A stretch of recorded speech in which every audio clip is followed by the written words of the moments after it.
গোপালগঞ্জে শুরু হয়েছে 10 দিনব্যাপী বিসিক শিল্প উদ্যোক্তা মেলা। গোপালগঞ্জ বিসিকের উদ্যোগে এ মেলায় অংশ নিয়েছেন দেশের বিভিন্ন স্থান থেকে আসা উদ্যোক্তারা। স্থানীয় পৌর পার্কে অনুষ্ঠিত এ মেলায় বসেছে 40টি স্টল। এসব স্টলে রয়েছে পাট, চামড়া, পোশাক, মাটির তৈরি তৈজসপত্র সহ খাদ্যজাত বিভিন্ন পণ্য।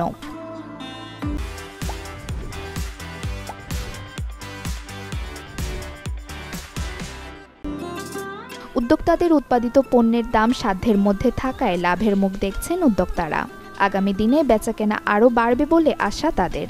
মেলাতে আমি আসলে সবই আমার বুটিক্স আর হাতের কাজের, বাচ্চাদের আছে, বড়দের কালেকশন আছে, শাড়ি আছে, 2 ধরনের শাড়ি আছে, অ্যাপ্লিকের প্রোডাক্ট আছে। আমাদের হচ্ছে এখানে বুটিক্সের ড্রেস আছে, আর হচ্ছে এই যে ম্যাম দেখাইছে একটু আগে যে আমাদের পাটের নতুন কিছু জিনিস আসতেছে, ফুলদানি, তারপর কয়েকটা মিরর আছে।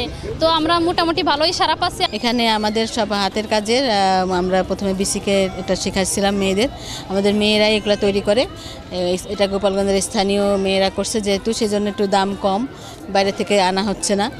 আর এটা এখানে আমরা ব্লক, বাটিক এবং হ্যান্ড পেইন্ট, তারপরে হাতের সেলাইয়ের জিনিসপত্র, মানে মোটামুটি কথা আমরা বুটিক্সের জিনিসগুলো আপনারা ভালো পাবেন। আমার এইখানে হচ্ছে 15 থেকে 20 আইটেম আছে, আর আলহামদুলিল্লাহ অনেক ভালো বেচাকেনা হচ্ছে। প্রতিদিন বিকেল থেকে রাত অবধি দর্শনার্থীদের পদচারণায় মুখর হয়ে ওঠে মেলা প্রাঙ্গণ। ঘুরে ঘুরে বিভিন্ন উদ্যোক্তাদের তৈরি নানা পণ্য দেখছেন দর্শনার্থীরা। এছাড়া শিশুদের জন্য রয়েছে বিশেষ রাইডের ব্যবস্থা। শাড়ি, 3 পিস, 1 পিস, তারপরে মাটির কিছু তৈজসপত্র আসছে, তারপরে বাচ্চাদের খেলনার আসছে, তারপর কিছু অর্নামেন্টস, মেয়েদের যে অর্নামেন্টসগুলো এগুলো আসছে। ক্ষুদ্র যে জিনিসগুলো, যেমন দৈনন্দিন জীবনে যেগুলো অনেক বেশি দরকার হয়, যেমন বুটিক্সের অনেক জিনিসপত্র দেখলাম, খাবার দোকান। তো মোটামুটি ওভারঅল মেলাটা আরও অনেক সমৃদ্ধ করা যাইতো, কিন্তু আসলে যতটুকু করা হয়েছে তো এতটুকুই মনে হচ্ছে অনেক ভালোই। এই মেলাটা উদ্যোক্তা মেলা, আমার এই মেলায় এসে অনেক ভালো লেগেছে। আমি মেলায় এসে পিঠা খেয়েছি, চিকেন খেয়েছি, ডোনাট খেয়েছি। আমার ফ্যামিলি নিয়ে, আমার বাচ্চা নিয়ে আসছি, খুব ভালো লাগছে। ছেলে মেয়েদেরও নিয়ে এসেছি, তারাও পিঠা খেয়েছে, আমার খুব ভালো লাগছে। আমাদের এখানে প্রতি বছরই হয় এরকমই। মেলায় উদ্যোক্তাদের তৈরি 1 কোটি টাকার পণ্য বিক্রির আশা বিসিকের এই কর্মকর্তার। গত বছরে আমাদের মেলায় প্রায় 50 লক্ষ টাকার মালামাল বিক্রি হয়েছে।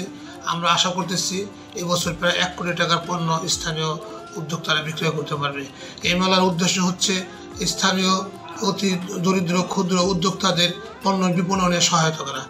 চাকরির পেছনে না ঘুরে তরুণ সমাজকে উদ্যোক্তা হওয়ার আহ্বান জানান জেলা প্রশাসক।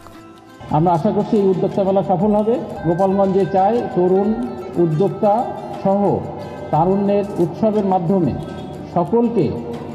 সকল যুব সম্প্রদায়কে কর্মস্পৃহা বাড়িয়ে তুলতে, একটি উন্নত, সমৃদ্ধ এবং আন্তর্জাতিকভাবে খ্যাতিসম্পন্ন বিভিন্ন পণ্য আমরা এখান থেকে সৃষ্টি করতে চাই, উদ্যোক্তা তৈরি করতে চাই।